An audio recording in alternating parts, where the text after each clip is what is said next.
Hi guys, hold on for a second. Before we proceed to the video, I have something very important to tell you.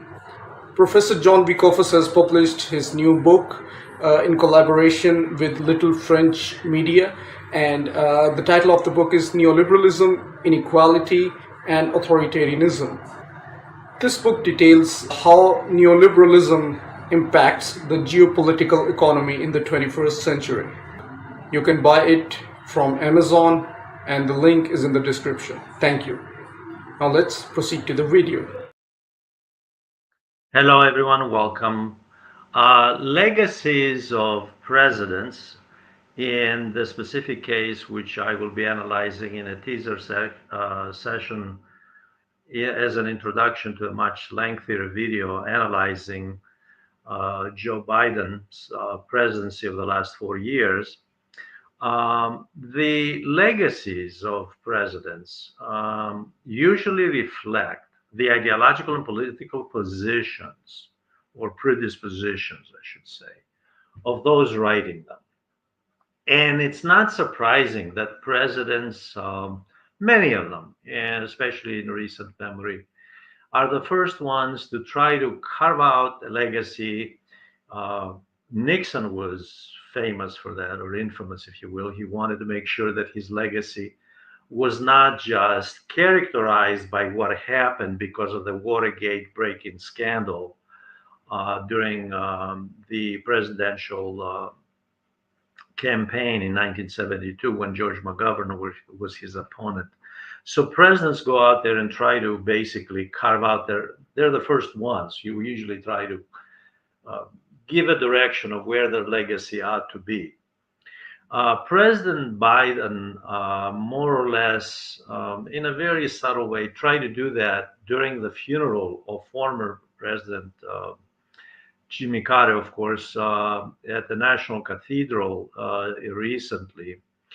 The question is, how should the legacy of a president be determined? Clearly based on empirical evidence. However, it does not work that way. Just as when presidents, when they are in office, are judged by the people writing, whether it's an article in a newspaper, magazine, or books, or scholarly articles, given the ideological and political predisposition of the individual writing. Similarly, the legacy is judged accordingly, and the criteria doesn't change. So, for example, the legacy of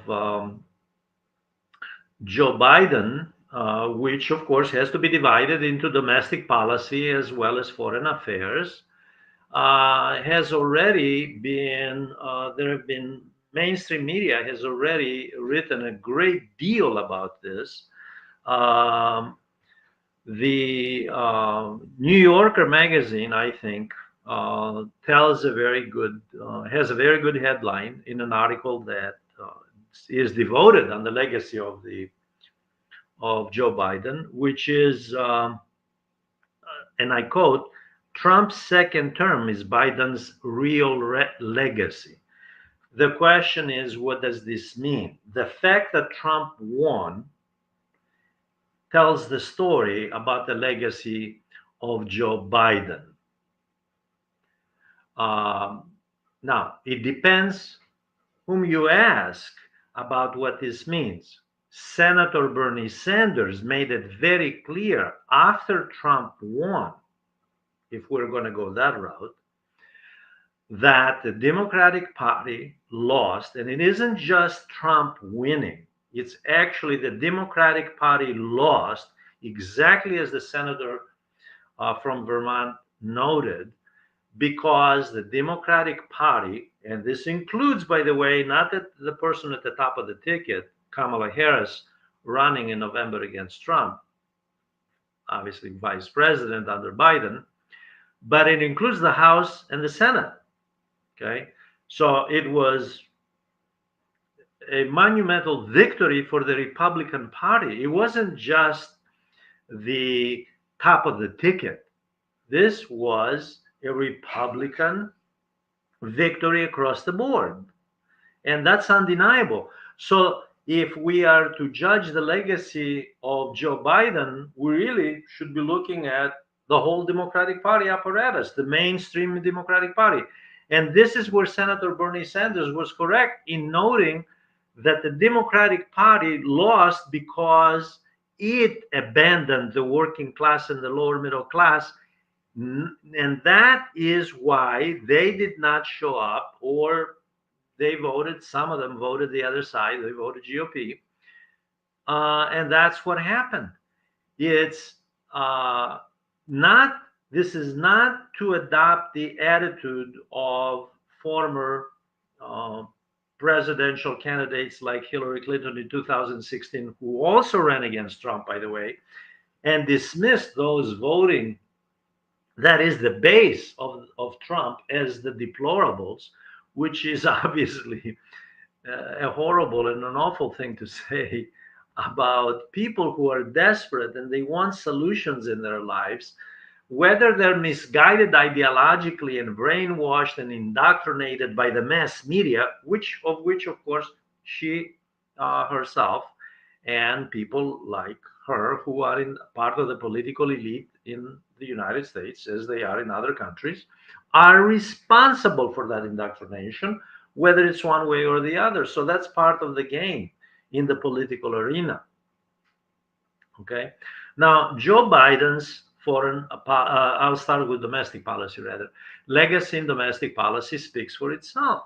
The fact is, there are something like, okay, here we have it, 735 billionaires in the United States, and they own more wealth. They have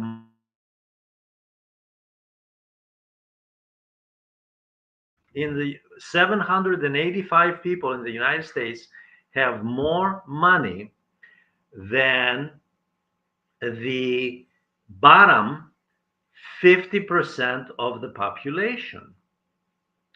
There has been, under Joe Biden, an increase in the gap between the rich and the poor and an increase in poverty.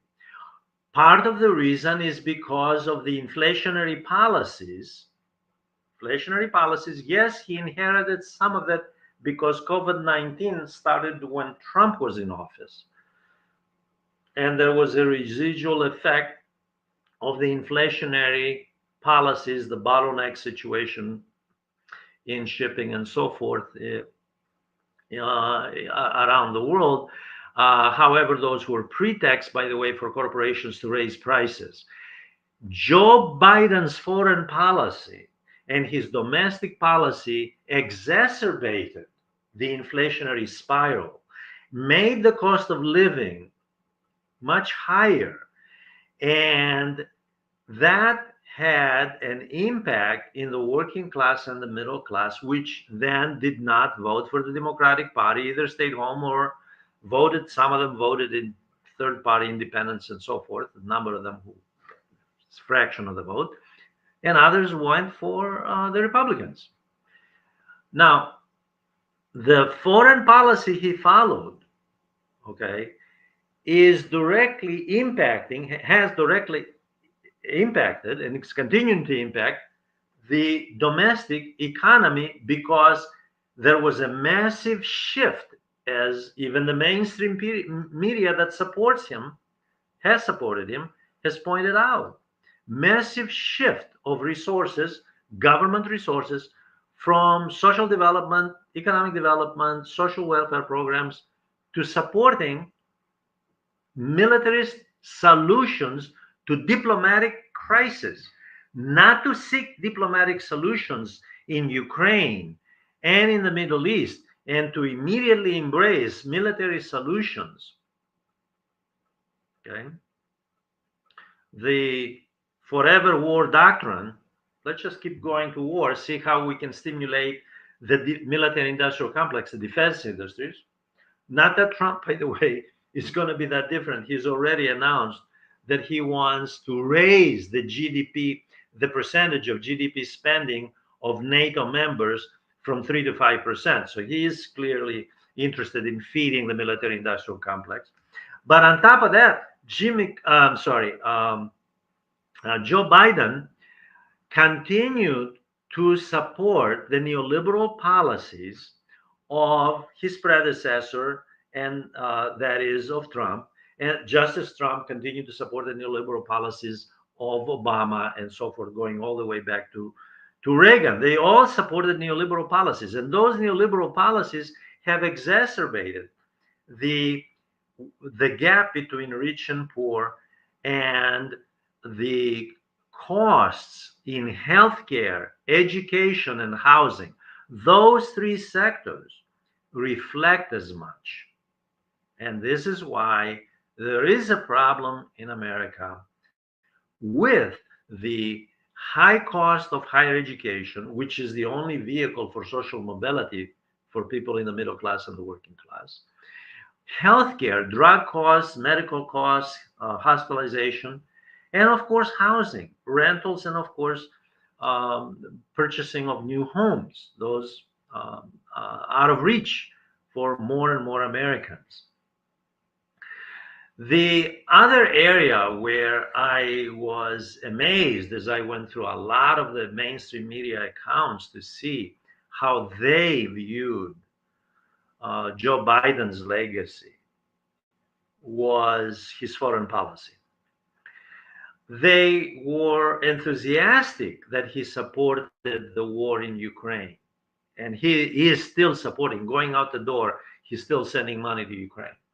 Although there is no military solution, it's been going on for more than 1,000 days.